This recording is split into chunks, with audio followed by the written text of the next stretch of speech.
most celebrated and popular leaders on the continent of Africa. What you're looking at here is a minibus in Kenya that has Ibrahim Traore's image on the side.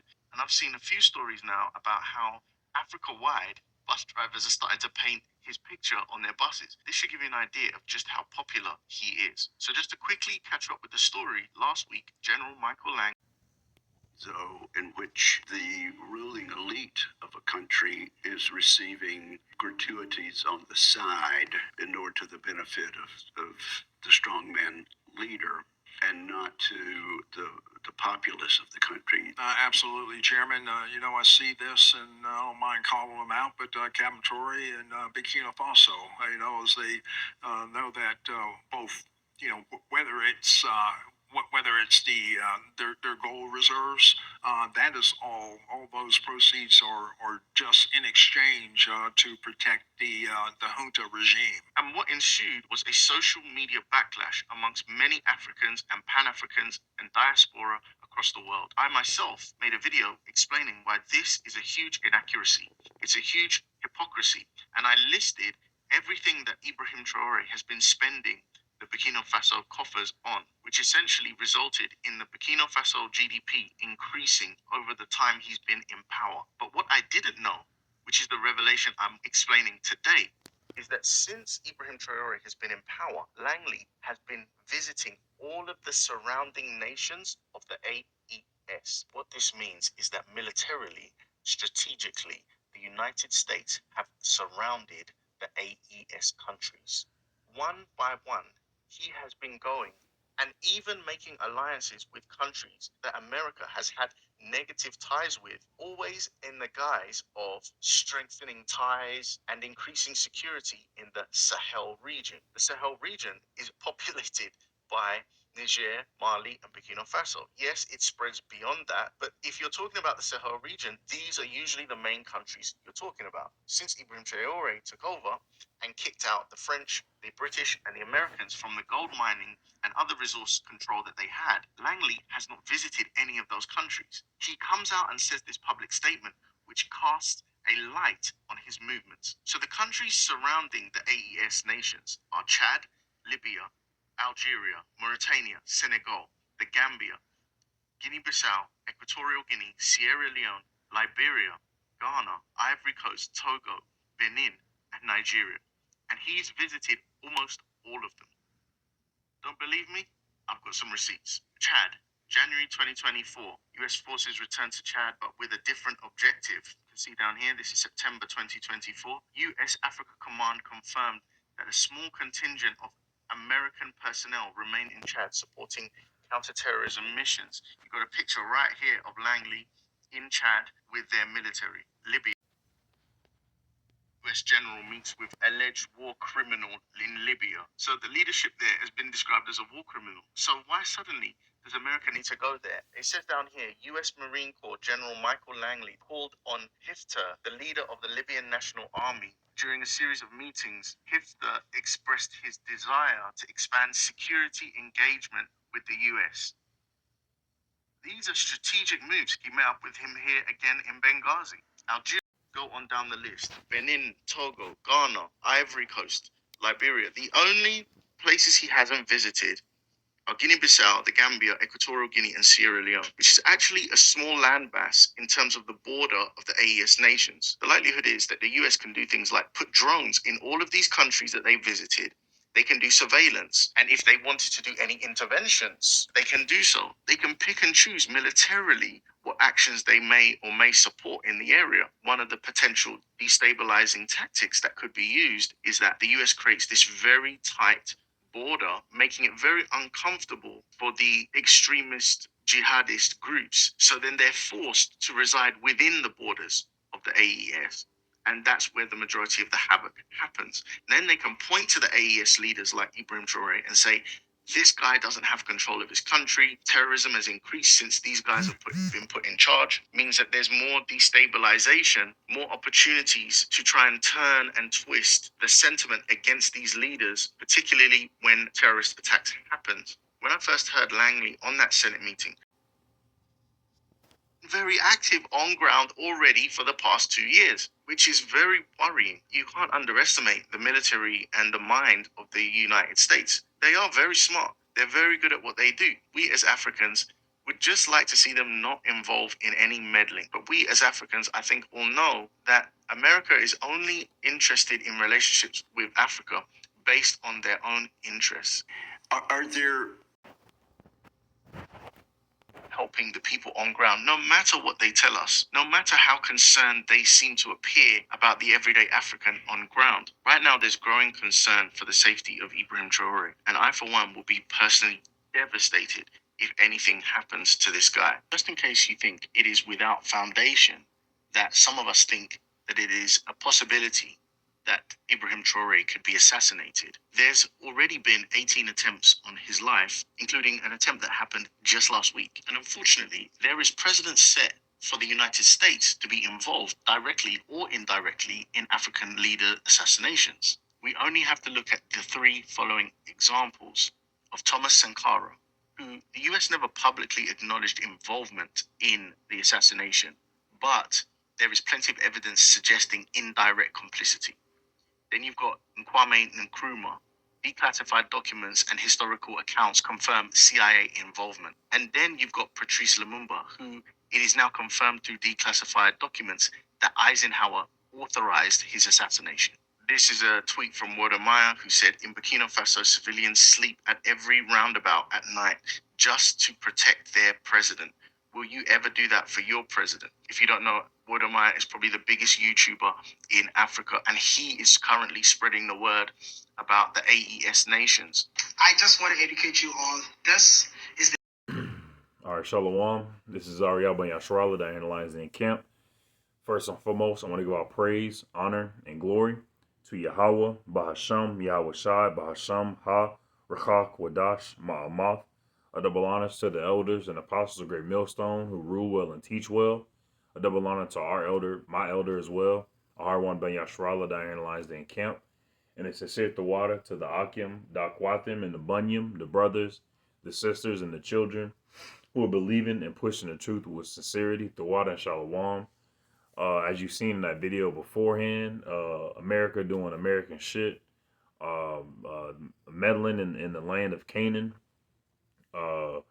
What's the name? The general. He was asked something simple. He could have said America, but he gonna pull the name of some Canaanite leader all the way over there. So much so that they had to go surround him real quick. All right. But the main thing I was thinking about was this scripture right here, Habakkuk chapter 2, verse 1. I will stand upon my watch, and and that's what we're doing. You know, the men of the Lord of Yahweh Shem Yahshua, there's a lot of tumultuous this. The men of Yahweh Shem Yahshua, we're standing upon our watch right now. We see everything, all the prophecies that's breaking out around the world. All right, and we're being mindful of that. And set me upon the tower, and will watch to see what will happen, Slakia, and will watch to see what he will say unto me. Kind of watching to see what the Lord is going to say us to us. All right, because he's speaking via these prophecies. All right, and what I shall answer when I am reproved. Con. Verse 2, and the Lord answered me and said, write the vision and make it plain upon tables, that he may run that readeth it. For the vision is yet for an appointed time, but at the end it shall speak and not lie. These prophecies right now are speaking and they're not lying. All right, now the video I'm going into, this isn't a prophecy, but at the same time, I know that this is gonna this is part of the downfall of the sinful kingdom called America.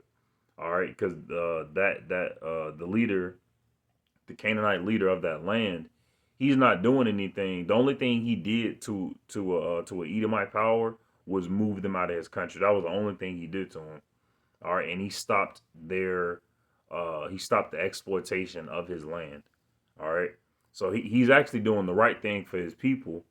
All right, but Esau don't like that.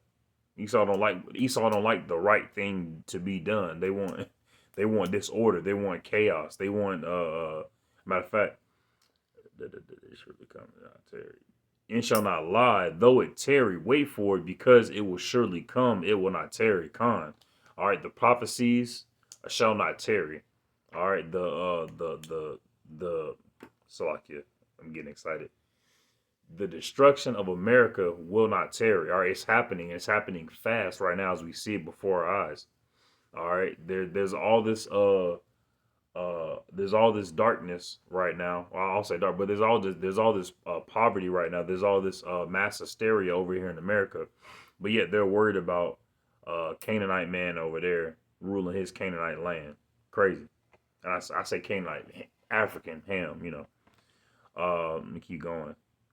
Verse 4: Behold, his soul which is lifted up, Esau, is not upright in him, but the just shall live by his faith. Con. And they're the same tactics that Esau is using right now. He's going to use on the people here on the soils of America once martial law is declared. All right, he's going to surround people's homes, forcing them to do whatsoever whatsoever will please him in those times. All right, taking the Western name, being put into concentration camps for simply not bowing down to whatever Gregorian. I was about to say Gregorian. What's the word? Draconian measure that they employ. So at those times, the just is going to live by their faith. Verse 5: Yea, also because he transgresseth by wine, and this is the point I wanted to touch. Yea, also because he transgresseth by wine, he is a proud man. And also, Slakia, really quick on that, I will stand upon my watch. Look at them Hamites over there. Look at the Hamites that are literally sleeping on street corners, just so that way they can be more literally sleeping on the street, so that way they can be more connected to the street.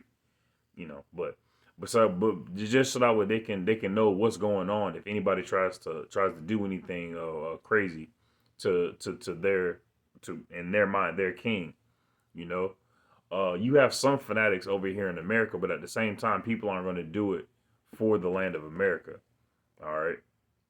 But anyways, verse 5: Ye also because he transgresseth by mine, it's like he transgresseth by wine, he is a proud man, neither keepeth at home, who enlargeth his desire as hell. All right, that's what Esau does. He enlargeth his desire as hell. All right, going all the way over there, specifically to surround those three countries, working with individuals who they don't even like, but they don't like them less than they don't like that dude. All right, it's crazy. It's crazy. And is as death and cannot be satisfied. He cannot be satisfied. Once if Esau had it his way. So like I'm studying. Hold on, let me drink some water real quick. Let me pause. Boom, take a little. Salakia. God damn, stuttering like a motherfucker. Yeah. Let me keep going.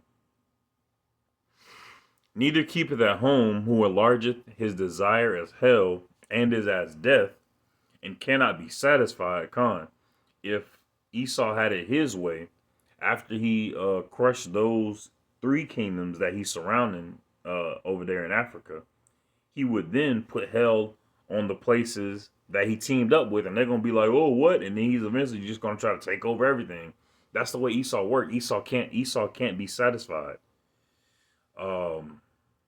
But gathereth unto him all nations, and heapeth unto him all people. That's what he's doing right now.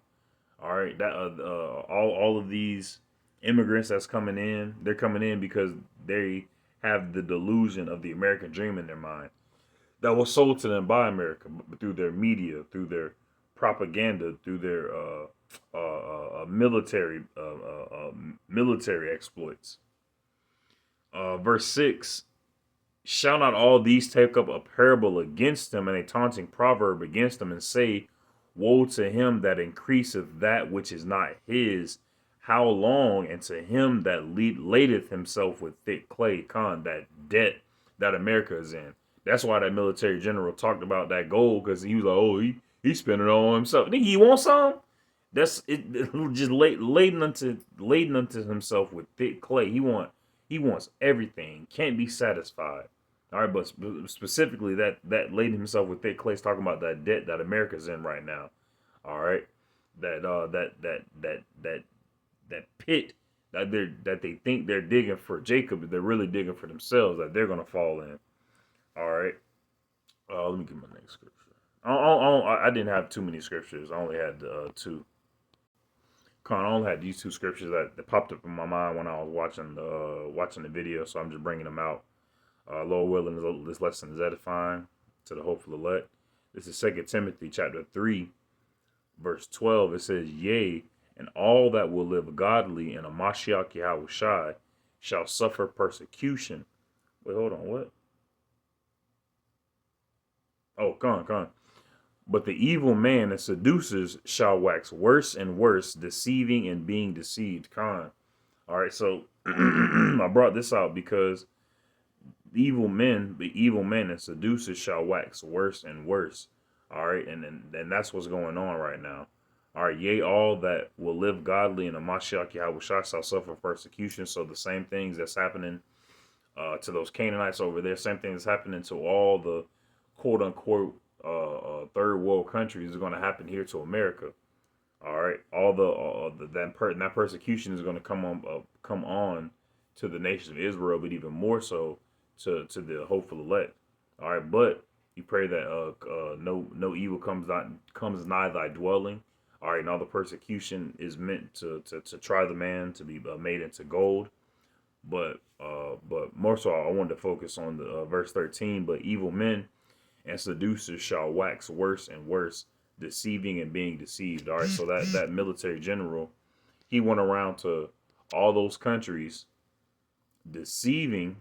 All right, and then those countries were being deceived at the same time, all by the will and power of Yahweh Shem Yahushua, but primarily through the physical counterpart of Esau. All right, even though that was a Jake general, he could be a Jake working for Esau, but he also could be an Edomite himself. All right, but I pray and hope this lesson was edifying.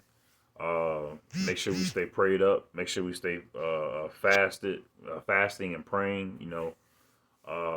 Doing the best we can to be of this world, but not to use the world, but not abuse the world. So, shalom.